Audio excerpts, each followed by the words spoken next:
आग लगी बस, आग लगी है।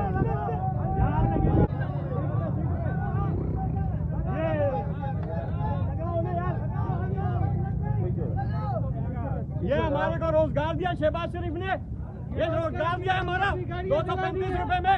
आज गाड़ियां चली है, कल हम रेलवे बंद करेंगे, अपने बच्चे लेके आएंगे वापस। ये हमारा रोजगार है, हम कहाँ जाए? भीख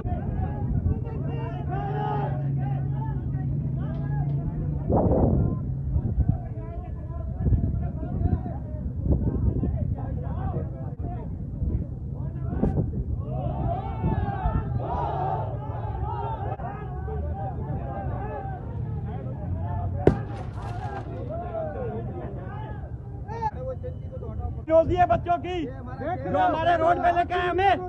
मैं आला काम सेक्रेटरी हूँ, ये हमने तुम्हें इसलिए मुंतखब किया था।